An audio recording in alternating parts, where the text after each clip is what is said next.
greetings from Zen Yoga. Today's video is all about the things that we can do to start preparing for a headstand practice. I cannot stress enough, however, that this is not a get into headstand or 5 minutes or less type of video, nor is it going to show all the exercises that we can do to help prepare the body. When it comes to headstands, there's a lot of core work involved, and we're really not going to be diving into that today.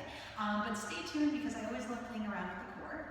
So one of the things we really have to remember when it comes to headstands is that we are not evolutionarily designed to be bearing weight on our heads. I know that sounds a little silly, but we have to remember that. There's a lot of stuff we can do mindlessly on our feet because we're evolutionarily designed to bear weight on our feet. If we're not careful, we take that same mindlessness, that same automatic movement, and we try to apply it to the headstand, which is not going to really work because those bones are not meant to be bearing weight in such a way. So we have to be intelligent about how we use our muscles. So first things first, I advise doing this not against the wall. I advise against the wall.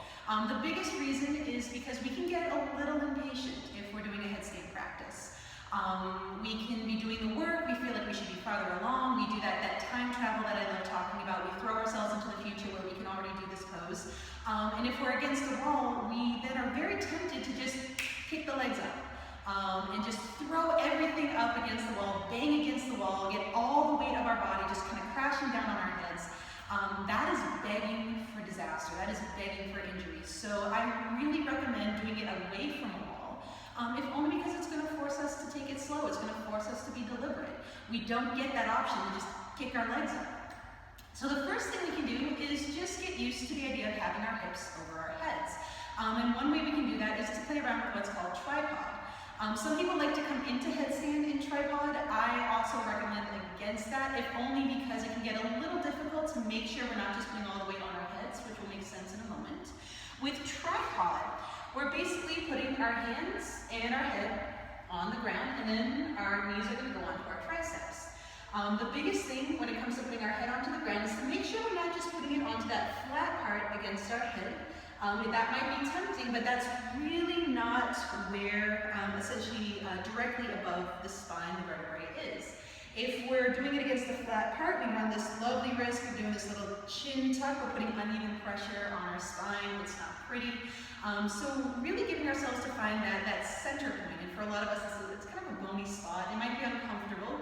So if that's the case, we give ourselves padding. We get a folded blanket, we get a pillow. I advise against doing it against a hardwood floor. That's really not comfortable.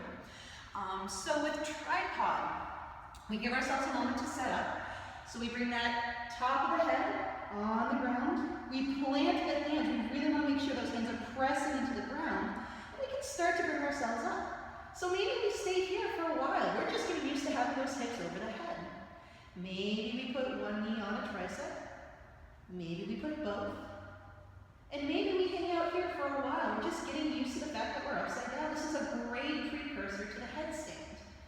And if that's where we are, that is where we are.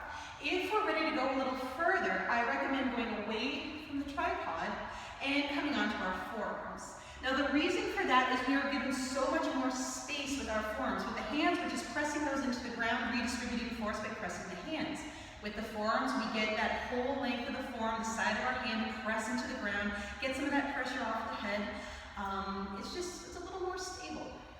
So one of the things we can do to set up for that is we take our hands, we interlace them, and we imagine that we're holding an invisible egg. A common mistake you'll see with this type of headstand is that people will just kind of put their hands behind their head in what I like to call your under arrest asana. It's really passive. We're not really engaging our muscles.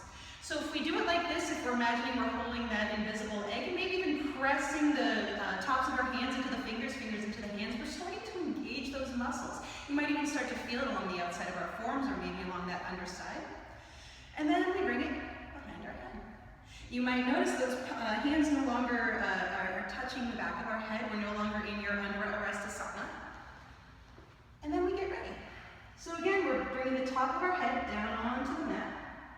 We plug those forearms into the floor. Ideally with this, we're plugging them in so much, we're getting so strong through the upper back and through the shoulders, that if we really wanted to, we could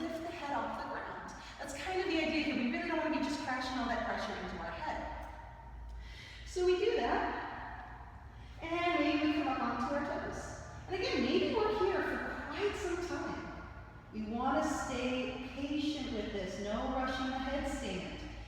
Maybe we start to do a little core work by bringing one knee to the chest, bringing the other knee to the chest. Maybe we walk the feet in, maybe we walk the feet back. And maybe again, we're here for a while, combining other types of exercise, things for the upper back, things for the core. And then maybe if we're ready to go further, we keep walking in until those hips are more or less over the head. And we bring one foot up. We bring it down. The other foot comes up, and we come down, and we do this dancing headstand for a while. It might be comfortable to start bringing both feet up. And again, this might be our headstand for quite some time. If we'd like to go further, maybe one leg extends, and maybe we stay here for a while. Maybe both legs extend, maybe not. Again, we want to come out with that same mindfulness.